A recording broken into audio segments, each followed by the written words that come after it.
स्वामी ने कहा, परीक्षित, आप ऐसे मैंने श्रोता नहीं देखा, आप तो अद्भुत श्रोता हो। सुखदेव स्वामी कहते हैं, राजन 4 दिन से कथा सुन रहे हो, आपने न भोजन किया है न पानी पिया है। अरे भूख लगी होगी, प्यास लगी होगी, कुछ जल जलपान कर लो, फिर विस्तार से आपको कथा सुनाए। राजा ने बड़ा सुंदर जवाब दिया परीक्षित ने, नए सात जो समाज सुनमा तक्योदमिक बाधते पिबंधन ताम मुखा भोजो च्युतो हरि कथामृतम। महाराज मुझे भूख नहीं लगती, प्यास नहीं लगती, आपके मुख से, आपके अमृत से जो भगवान की कथा निकल रही है, इसी कथा का मैं रसपान कर रहा हूं। और किसी को रसगुल्ला खाने को मिले तो वो गुड़ खाकर क्यों ओठ चिपकाएगा? ये जो अमृतमय कथा चल रही है, यही मुझे आनंददायक है। अरे महाराज, ये भूख प्यास जीतना किसी के बस की बात नहीं है। इसी भूख प्यास के वजह से तो मैंने महात्मा समीप के गले में सर्प डाल दिया और मुझे ऐसा श्राप मिल गया। 4 दिन से कथा सुन रहे हैं। सुखदेव स्वामी कहते हैं, महाराज परीक्षित से, राजन जब पृथ्वी पर पाप ज्यादा बढ़ जाते हैं, दुष्टों का बोलबाला हो जाता है, जब जब हो धर्म के हानि बढ़े सूर अधम अभिमान, तब तब धरि प्रभु विविध शरीरा, हरहि कृपा सजन। ज्यादा पाप कर्म जब बढ़ जाता है तब प्रभु विविध शरीर लेकर आते हैं। राजन गाय का रूप धारण किया पृथ्वी ने और देवताओं के पास जाकर बोली, इसी प्रकार से पाप कर्म होते रहेंगे तो मैं रसातल चली जाऊंगी, मुझसे बर्दाश्त नहीं है। देवताओं ने ब्रह्मा जी से प्रार्थना करी, आप कुछ करिए ना, बड़े बड़े पापी बन रहे हैं। ब्रह्मा ने पृथ्वी से कहा, देवी मैं भगवान से बात कर लेता हूँ, थोड़ा धैर्य रखो। जैसे ब्रह्मा ने आंख बंदी की, कुछ ही पल में आंख खोलकर कहा, वसुदेवा गृह साक्षात भगवान पुरुषा परा, जनिष्यते तत्प्रियार्थम संभवत सुर स्त्रिया। ब्रह्मा ने कहा, मथुरा में वसुदेव नाम के राजा होंगे। वसुदेव की पत्नी देवकी के गर्भ से नारायण कृष्ण के रूप में अवतरित होकर आएंगे। गोकुल में नंद की भार्या यशोदा है। यशोदा जी के यहाँ परात्पर प्रभु की चिन्मयी माया पुत्री के रूप में अवतार लेकर आएगी। हे पृथ्वी माता, हम सब के कष्ट की निवृत्ति हो जाएगी। मथुरा के बड़े यशस्वी राजा जिनका नाम उग्रसेन, ऐसा वर्णन आता है कि उग्रसेन के कोई पुत्र नहीं था, बड़ा भारी तपस्या करी, पुत्र कामेष्ट यज्ञ किया तो उग्रसेन की पत्नी गर्भवती हो गई। एक बार सहेलियों के साथ वन में विहार करने गई, वहां दुर्मिल नाम के राक्षस की छाया उस पर पड़ गई, जिससे दुष्ट बालक कंस का जन्म हो गया। ब्राह्मणों ने कहा, राजन ये बालक आपके वंश को निर्वंश कर देगा। उग्रसेन ने बालक को लता पटाओं में लपेटकर यमुना जी में बहा दिया। वह सूर्यसेन तपस्या कर रहे थे, बच्चे को गोद में लेकर चले आए। अपने पत्नी से बोले, एक बालक था, विधाता ने दूसरा भी दे दिया। वसुदेव के साथ सूर्यसेन के यहाँ कंस पल रहा है। उग्रसेन कंस के बाद उसके 4 पुत्र हुए। इधर कंस को नारद जी के द्वारा सूचना मिली कि तू उग्रसेन का बेटा है। रात्रि में उठकर चला गया कैलाश पर्वत पर, तपस्या करने लगा। भगवान शिव को प्रसन्न करके वरदान प्राप्त किया। शिव जी ने एक धनुष दिया, कहा इसे नारायण के सिवा कोई तोड़ नहीं सकता, और जो इसे तोड़ देगा वो तुम्हें छोड़ नहीं सकता। अघासुर, बकासुर, व्योमासुर, अरिष्टासुर, केसी, धेनुकासुर, बड़े बड़े राक्षसों को कंस ने अपनी सेना में सम्मिलित कर लिया और मथुरा पर आकर चढ़ाई कर दिया। ब्राह्मण के यज्ञ को विध्वंस कर दिया। उग्रसेन ने कहा तूने ब्राह्मणों के यज्ञ को विध्वंस किया है, इनसे क्षमा मांगो। कंस ने उग्रसेन को पकड़ करके कारागार में डाल दिया और मथुरा में ढिढोरा पिटवा दिया। पूजा पाठ बंद,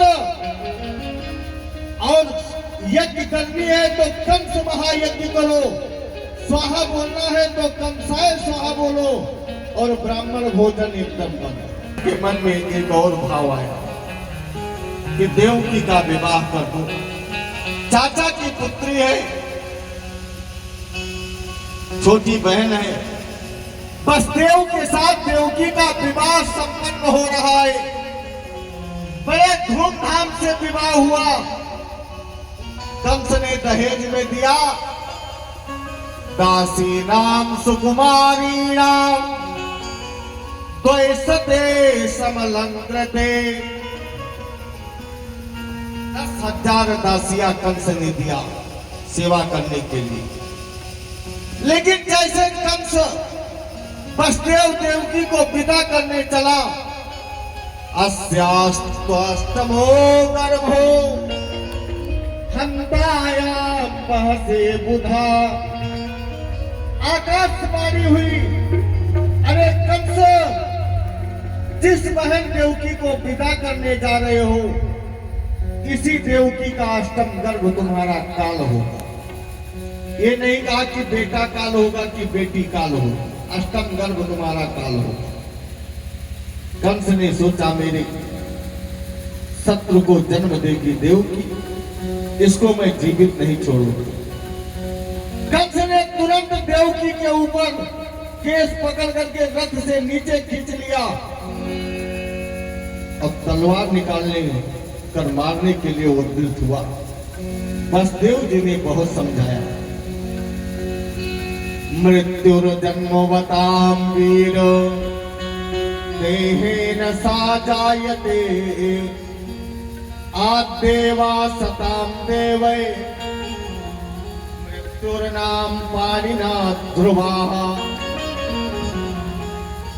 मृत्यु देवी की 4 घंटी बजती है। पहली घंटी बजती है, बाल सफेद हो जाते हैं, अब तो जन्म से होते हैं। बाल सफेद इसलिए हो जाते हैं, हे जीव, तूने बालों का श्रृंगार करके समाज में बड़ा उल्टा सीधा किया। अब बालों का श्रृंगार करना बंद करो, मेरा भजन करो, मैं तुम्हारा कल्याण करूं। ये जीव क्या करता है, नाई के दुकान पर जाकर इतना बढ़िया डाई लगवाएंगे कि पहले से और इसके काले बाल हो जाते हैं। कहता है ना मैं हूंगा बुढ़ा और ना करूंगा भजन। मृत्यु की दूसरी घंटी बजती है, दांत गिर जाते हैं। दांत इसलिए गिर जाते हैं, हे जीव, तूने बहुत बढ़िया मिर्च की पकौड़ियां काटी है, अब ये सब खाना पीना बंद करो, मेरा भजन करो, मैं तुम्हारा कल्याण करूं। लेकिन ये जीव मानता नहीं। ये दांत के अस्पताल में जाकर इतना पत्थर का सुंदर दांत लगवाते हैं कि पहले से और अधिक मजबूत हो जाते हैं। मृत्यु की तीसरी घंटी बजती है, आंख की रोशनी चली जाती है। आंख की रोशनी इसलिए चली जाती है कि संसार को तूने बड़े भले बुरे नजर से देखा, अब संसार को देखना बंद करो, अपने आप को देखो, मैं तुम्हारा कल्याण करूंगा। पर ये जीव मानता नहीं। ये अयोध्या आई हॉस्पिटल में जाकर इतना सुंदर लेंस लगवाएंगे कि पहले से इसको और अधिक दिखाई पड़ने लगता। मृत्यु की चौथी घंटी बजती है, शरीर में झुर्रियां पड़ जाती हैं, शरीर शिथिल हो जाता है। हे जीव, अब तुम ये सब बंद करो, मेरा भजन करो, मैं तुम्हारा कल्याण करूंगा। पर ये जो मानता नहीं, बुढ़ापे में डाबर च्यवनप्राश और काजू बादाम खाना प्रारंभ कर देता है।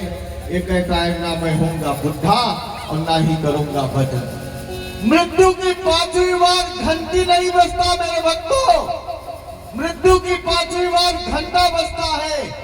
आया है सो जाएगा राजा रंग फकीर, कोई सिंहासन चढ़ चला, कोई बंधा जंजीर। अपने मृत्यु को सुधारने के लिए भगवान का कीर्तन करना चाहिए, भगवान का मंगलमय भजन करना चाहिए। देव ने कंस को समझाया, राजन तुम्हारे चरित्र पर कलंक लग जाएगा। बड़ा राजा बनता था, अपनी बहन को मार दिया। कंस ने कहा ये भाषण मत सुनाओ मुझे, जब तक 8वां बालक नहीं होता तब तक हथकड़ी बेड़ी पहननी होगी और जेल खाने में रहना पड़ेगा। वसुदेव ने पत्नी की सुरक्षा के लिए सब मंजूर कर लिया। कहा कोई बात, हथकड़ी बेड़ी डाल दी। कहा जो पुत्र होगा वो मैं आपको लाकर समर्पित कर दूंगा। वसुदेव जी झूठ नहीं बोल सकते, एक कंस जानता है। कीर्तमंजम प्रथमजम कंसायानक दुंदुभि अर्पयामास किच्छेड़ा सोनितादत बिहबला। वसुदेव जी के प्रथम पुत्र हुआ जिसका नाम कीर्तमान। कीर्तमान को लाकर वसुदेव ने कंस को समर्पित कर दिया। कंस ने एक बार छोड़ दिया, फिर मार दिया। देवकी के 6 बालक को कंस ने मार दिया। मेरे नारायण के मन में चिंता हुई। प्रभु ने सोचा देवकी के गर्भ में जो 7वां बालक है ये शेषनाग है मेरे लक्ष्मण जी, शेष को बचाना चाहिए। भगवान ने योग माया को बुलाया, योग माया को बुलाया। कहा देवकी गर्भ से जो 7वां बालक है इसे गोकुल पहुंचा दो। योग माया ने उस बालक को देवकी के माता के गर्भ से निकालकर रोहिणी के गर्भ में स्थापित कर दिया और उस गोकुल में बालक ने जन्म लिया, इसलिए वो दोनों माताओं का पुत्र हो गया। कंस ने पूछा 7वां क्या हुआ? सैनिकों ने कहा हमने सुना 7वां गर्भ नष्ट हो गया। अच्छा हुआ मुझे मारना नहीं पड़ा। अब 8वां बालक आने वाला है। माता देवकी के गर्भ में 8वां बालक आ रहा है, यही है मेरा गोपाल। देवताओं को जब पता चला प्रभु अवतरित होकर आने वाले हैं तो गोविंद ने मंगलमय स्तुति करी। असल में एक गर्भ की सारी दुनिया बुराई करती है, लेकिन भगवान जब गर्भ में आते हैं तो गर्भ स्तुति होती है, इसलिए इसका नाम है गर्भ स्तुति। आइए हम लोग भी प्रार्थना करें कि लाला का जल्दी प्राकट्य हो। स्वागतम कृष्ण।